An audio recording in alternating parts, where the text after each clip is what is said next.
The egg you cracked into a pan this morning may have been packed into its carton a full month before you ever picked it up. And under the rules that govern that carton, the date stamped on the end of it can run as late as 45 days after the eggs were packed. That is not a guess. That is the plain language of the federal rule that lets a store sell eggs as fresh right up until that final printed day. By the end of this, you will know exactly how to read that little stamped code for yourself, and you will know what I look for now instead of trusting the picture of a red barn on the front of the box. I did not grow up reading egg cartons. I grew up gathering eggs before the sun was fully up, barefoot most mornings until the frost came, with a basket over one arm and my grandmother's voice in my head telling me which nesting box the hens favoured that week.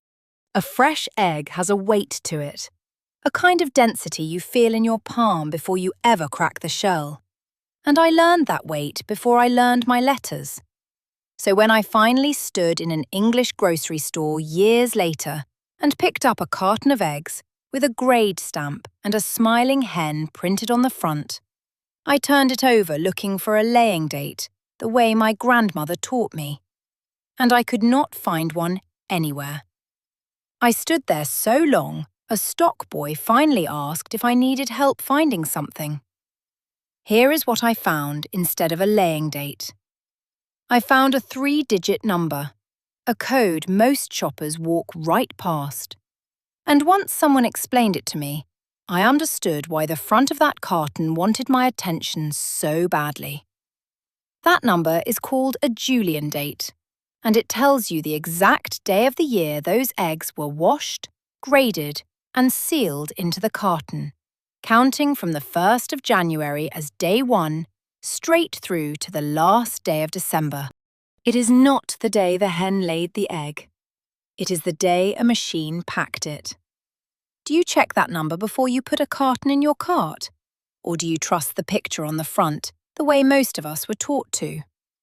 I want you to actually think about that for a second, because the answer changes everything else I'm about to tell you. Under the federal rule for cartons that carry the USDA grade shield, a sell-by date printed on that carton cannot be more than 30 days after the packing date. That is the fact. The plain conclusion is that an egg can sit in a warehouse and on a shelf for a full month and still be within its legal selling window on the day you buy it. My judgment, and I will say it plainly, is that a food carrying a picture of a sunrise and a farmhouse on the front has no business also carrying a shelf life measured in weeks instead of days, even if nobody involved has done anything against the rules that are actually written down. And it does not stop at the sell-by date. If the carton instead carries a best by or use by date, that date is allowed to run as long as 45 days past the packing day. Read that again. 45 days from the day the egg was packed, not the day it was laid, and the packing day itself can already trail the laying day by close to a month, depending on how the plant operates. Stack those numbers together honestly, and you start to see why a carton sitting in your refrigerator right now could be older than it looks. My grandmother kept a rule for her cellar that had nothing to do with eggs, and everything to do with eggs at the same time. If she could not say plainly what was inside a jar and how old it did not go on her shelf, full stop, no matter how nice the label looked. She would have turned that carton over in her hands, found no laying date at all, only a packing code buried in tiny print, and set it right back down. Stay with me, because the calendar is only half of this story. The other half is what that time actually does to what is inside the shell. An egg is not a sealed vault. The shell is porous, which is precisely why my grandmother stored hers unwashed on the counter with the natural coating still intact, and why she never once put an egg in the refrigerator door where the temperature swings with every time it opens. As an egg sits, moisture and carbon dioxide slowly pass out through that porous shell, which is the entire reason a fresh egg sinks flat in a bowl of water, while an older one begins to stand on end and, eventually, floats. The white loses its thickness. What was once a tight, cloudy mass around the yolk spreads thin and watery across the pan, and the yolk itself sits higher and firmer in a fresh egg, then flattens and slides more loosely the longer it has waited. I have stood in 100 kitchens that were not mine since I left, helping friends and neighbours with canning and baking, and I have watched more than one woman crack a supermarket egg into a hot pan, only to watch the white run thin and pale across half the skillet instead of holding its shape around the yolk. Every single time, without fail, she blamed the pan, or the heat, or herself. Not once did she think to blame the number stamped on the side of a carton she never turned over.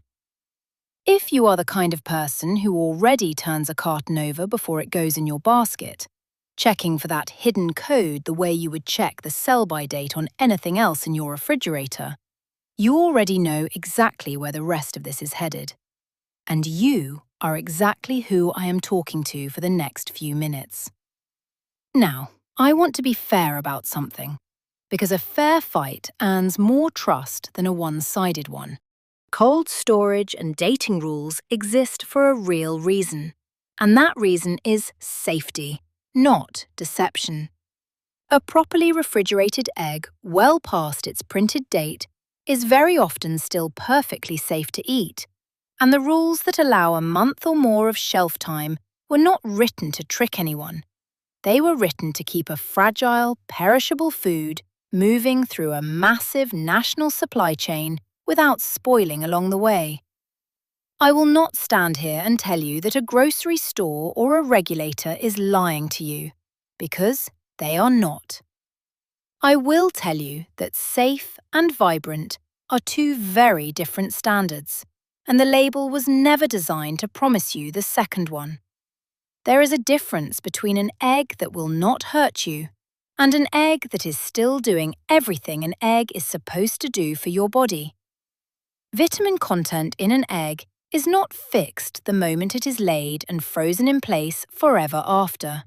Fat-soluble vitamins like vitamin A and vitamin E begin a slow decline the longer an egg sits, even under proper refrigeration, simply because the biological structures holding those nutrients are not designed to last indefinitely once the egg leaves the hen. A protein structure that has spent weeks breaking down slowly is simply not chemically identical to one still fully intact, no matter how safe both remain to eat. I remember a Sunday dinner at my aunt's table, deviled eggs set out in a chipped white dish that had been hers since before I was born, and the yolks in that dish were a colour I have never once seen on a supermarket shelf. A deep orange, closer to a sunset than to yellow. She kept a half-dozen hens behind her henhouse, hens that spent their days scratching through grass and bugs and kitchen scraps, instead of a feed formulated purely for size and speed. And the colour of that yolk was simply what a hen eating that way produces. Plain as that. That orange colour is not a trick of the light, and it is not food colouring. It comes directly from carotenoid pigments in the hen's diet, the same family of pigments that colours carrots and marigolds. And a hen that spends real time on pasture, eating a varied diet of grass, seeds, and insects, concentrates far more of those pigments into her yolks than a hen fed a uniform commercial ration indoors. The plain conclusion is that yolk colour is genuinely telling you something true about what that particular hen ate. My judgment is that a pale yellow yolk is not automatically unsafe or bad, but it is telling you a much narrower, more limited story about that hen's diet than a deep orange one is. There is a simple test I still use in my own kitchen, one I learned as a girl and never had to relearn after I left. Fill a bowl or a glass with plain water, deep enough to cover an egg completely, and set the egg gently in the bottom. A truly fresh egg, one only a day or two removed from the hen, will lie flat on its side along the bottom of the bowl, dense and heavy from edge to edge. An egg a week or two along will begin tilting upright, standing on its wider end while the narrower tip points toward the surface. An egg that floats to the top has lost enough moisture through that porous shell that you should not trust it, full stop, whatever the printed date on the carton still says. Do you already do that test at home, or has it simply never occurred to you that a bowl of water could tell you more than the carton itself? For years after I left, I assumed a grocery store egg and a farm egg were simply the same food, dressed in different packaging. And I was wrong about that, in a way that embarrassed me more than once. The turning point for me was a Saturday morning, at a small roadside stand not far from where I first settled. A folding table with a hand-lettered sign and a woman named Ruth who sold eggs straight from a coop behind her own house. No carton printed with a Julian date anywhere in sight. Just her word and her honest face across the table. I bought a dozen from her out of simple curiosity, cracked one open that same afternoon, and could not believe how firmly the yolk sat up off the pan compared to anything I had bought under fluorescent lights. Finding a woman like Ruth is not always as simple as walking into a store, and that is worth saying honestly rather than pretending otherwise. Farmers' markets vary enormously depending on where you live, and not every stall selling eggs at a market is actually selling eggs from hens the seller raised personally, since some resellers simply buy wholesale cases and repackage them at a markup, dressed up to look local. The honest way to tell the difference is to ask directly where the hens are kept and how far the eggs actually travel to reach that table. And a seller who raises her own flock will answer that question instantly, without hesitation, the same way Ruth answered mine. There is also a wider shift happening now toward hyper-local sourcing. Neighbours selling directly to neighbours through community boards and local classifieds, rather than through any store shelf at all. Small backyard flocks feeding a handful of nearby households instead of a regional supply chain. I cannot hand you a verified number for how widespread that has become this year, so I will not pretend to one, but I can tell you plainly that more of the people I know personally are buying this way than at any point since I first left. Some of the same people I know have gone one step further and started keeping a small flock of their own, 3 or 4 hens in a modest backyard coop, enough for a household's own breakfast without ever touching a grocery aisle at all. That is not a small undertaking, and I will not pretend it fits every yard or every schedule, but for the people willing to do it, it removes the entire dating question completely, since there is no carton, no code, and no warehouse in between the hen and the table. For the eggs you do buy rather than gather yourself, storage still matters enormously once they are in your hands. My grandmother never once refrigerated an egg fresh from her own hens, because the eggs she gathered still carried their natural protective coating, called the bloom, which seals those pores in the shell and keeps moisture from escaping nearly as fast. The moment a commercial egg is washed, which federal rule requires for eggs sold in stores, that bloom is stripped away entirely, and from that point forward, refrigeration is not optional. It is the only thing standing between that egg and a faster decline. Now, I want to be fair one more time before I close this out, because the picture is not entirely bleak. Commercial egg production, whatever its limits, has made a fragile, perishable food available and affordable to far more households than a purely local system ever could on its own, and safety rules genuinely do keep a dangerous number of foodborne illnesses from ever reaching your kitchen table. I am not asking you to feel guilty over a carton in your refrigerator right now. I am asking you to look at it with the same plain, unromantic eye my grandmother turned on every jar in her cellar. That cellar rule was never really about jars, and it was never really about eggs either. It was about refusing to let a label do your thinking for you, about turning the thing over in your own hands and asking a simple, honest question before you decided to trust it. A carton with a red barn painted on the front and a code buried in tiny print on the side is asking exactly the same kind of trust my grandmother refused to hand over without checking first.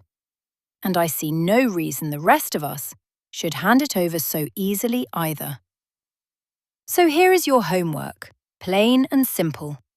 Go to your own refrigerator today, pull out whatever carton of eggs is sitting there right now, and find that 3-digit code. Come back and tell me, in one word, what day of the year it puts those eggs at, and whether that number surprised you or not. I told you at the start that a carton allowed to run 45 days past its packing date could still be sitting legally on a shelf the day you bought it. And now you know exactly why, and exactly where that number comes from. I told you I would show you what I look for instead of trusting a picture of a barn. And now you have the water test, the Julian code, and the colour of a yolk to look for instead. My grandmother's cellar rule still holds up decades later in a kitchen she never saw. Turn the carton over before you turn it in your basket.